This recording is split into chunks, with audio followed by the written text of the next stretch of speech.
Peggy 16. Sega.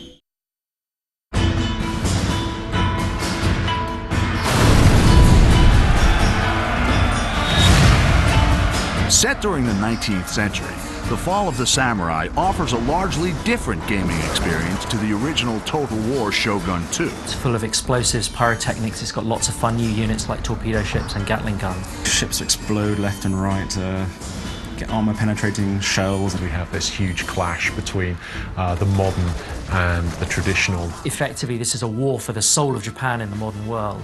Torpedoes in the water, sir! In The Fall of the Samurai, the campaign map has been extended both further north to Hokkaido and to new island provinces in the south.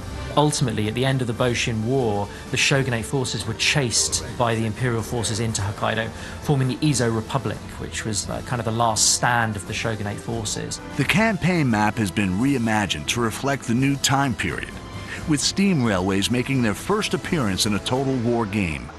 Developing a rail network allows swift movement of troops and agents. You know, if you've got a Gatling gun factory, say, in one province at the end of the railway line, you know, within a turn, you can get him right where he's needed at the front line.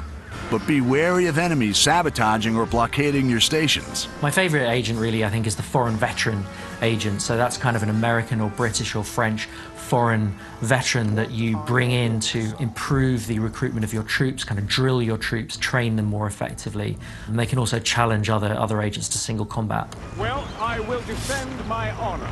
The American, British, and French nations play an important part in the struggle for victory. Japan was rich in natural resources and obviously trade opportunity. The Americans were very keen on tapping this potential. You know, a bunch of Americans turn up and say, you will trade with us, and back it up with some gunboats. The construction of trading districts for Western powers will give you access to devastating units and advanced technology. The Industrial Revolution and the Enlightenment that took many, many decades in the West gets condensed into 2 or 3 or 4 short decades in Japan.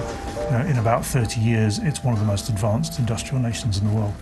Instead of having to rely on expert swordsmen and people who you have very few of, you can train anybody to fire a Gatling gun. But the cost of modernization is great. You know, modernization means mechanized factories. It means the breakdown of traditional social values and social connections. Industrial development can breed discontent in the people and reduces the effectiveness of traditional weapons and units, such as samurai. A lot of people became more and more angry with what they saw as increasing foreign domination. If modernization, unhappiness becomes too much of a big issue, a region can suffer a samurai rebellion, which was something that actually happened in the 1870s, where a bunch of disgruntled samurai decided that all this westernization was no good and rose up against their masters. I thought it was quite nice.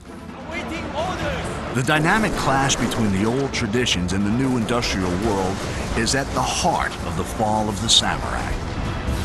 Like all Total War games, there's no wrong path to victory. Make your own choices, build your legacy, triumph, and dominate Japan.